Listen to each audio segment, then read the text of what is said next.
தமிழரின் பாரம்பரிய திருவிழாவை கொண்டாடுவோம். புத்தாடை பொங்கலோடு. The Chennai Silks. Let the celebrations begin.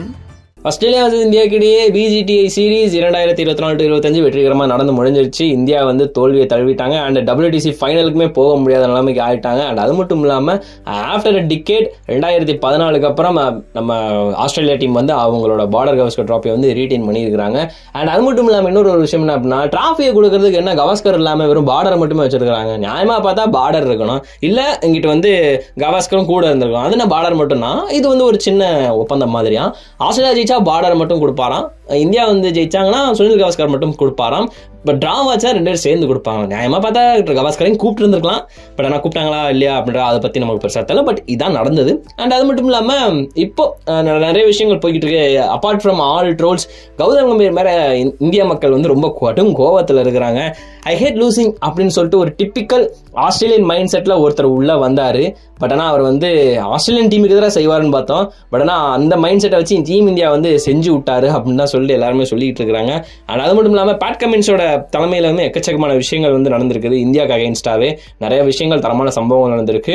So இது வந்து அவருக்கு வந்து பார்த்தீங்கன்னா மிகப்பெரிய ஒரு விஷயம். அகேன்ஸ்ட் இந்தியாவுக்கு இது 3வது ட்ராஃபி, மிகப்பெரிய ஒரு ட்ராஃபின்னே வச்சுக்கலாம். ஏன்னா WTC ஃபைனல் 2023, 2023 ஓடிஐ உலகக்கோப்பை அண்ட் இப்போ வந்து பிஜிடிஐ சீரிஸ் 2024-25. ஸோ எல்லாத்துலேயுமே தரமான சம்பவம். 90s கிட்ஸோட ஒரு நைட் மேரா வந்து ஆஸ்திரேலியாவில் ரிக்கி பாண்டிங் இருந்தார் கேப்டனா. இப்போ 2K கிட்ஸுக்கு வந்து பேட் கமின்ஸ் இருக்காருன்றதான் வந்து சொல்லணும். ஸோ அதை தவிர்த்து இப்போ இதுக்கடுத்து சிராஜுக்கு வந்து ரெஸ்ட் கொடுக்க போகிறாங்களா upcoming T20 series against England. So அதுக்கு வந்து பார்த்தீங்கன்னா சிராஜுக்கு ரெஸ்ட் கொடுக்க போகிறாங்க. காரணம் சமீபத்தில் அவரோட ஒர்க் லோட் மேனேஜ்மெண்ட் வந்து ஒரு மிகப்பெரிய ஒரு கண்ணா பார்க்கப்பட்டு இருக்கு அப்படின்ற மாதிரி மென்ஷன் பண்ணியிருக்காங்க.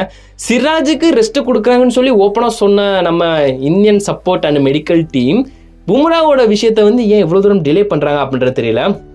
ஒருவேளை ரசிகர்களை வந்து ஷாக்கில் வைக்கக்கூடாது, அதிர்ச்சியில் வைக்கக்கூடாதுன்னு அந்த ஒரு காரணத்தினால பும்ராவோட நியூஸை வந்து இப்போ வரைக்கும் இது பண்ணாமல் இருக்கிறா. பிரசித் சொன்னது என்ன அப்படின்னா, ஒரு மிகப்பெரிய ஒரு முதுகு வலி இருக்குது அப்படின்னு சொல்கிறேன். ஏன்னா பிஜிடி சீரீஸில் முழுக்க பும்ராவை தான் நம்பி இருந்தாங்க இந்தியன் பேட்டர்களும் இந்தியன் மக்களுமே வந்து ஒட்டுமொத்தமாக நீதாயா சாமி எப்படியாவது காப்பாத்திரியான்ற லெவலுக்கு கொண்டு போயிட்டாங்க. ஸோ அப்படி இருக்கிறப்ப வந்து இது எப்படி இன்ன வரைக்கும் சொல்லாமல் இருக்கிறாங்க. சிராஜோட விஷயத்த வந்து ஓப்பன் டாக்கா வந்து ரிப்போர்ட்டுகள் மூலமாக தெரிவித்த இவங்க பும்ரா பற்றி இப்போ வரைக்குமே சொல்லாமல் இருக்கிறாங்களே அப்படின்றது எல்லாருக்குமே மிகப்பெரிய ஒரு ஷாக்காக இருக்குது. ஹோப்ஃபுல்லி பும்ராக பெருசாக எதுவும் ஆகக்கூடாது.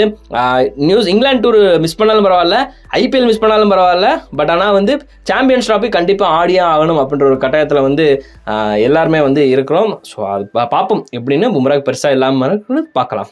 தமிழரின் பாரம்பரிய திருவிழாவை கொண்டாடுவோம். புத்தாடை பொங்கலோடு. The Chennai Silks. Let the celebrations begin.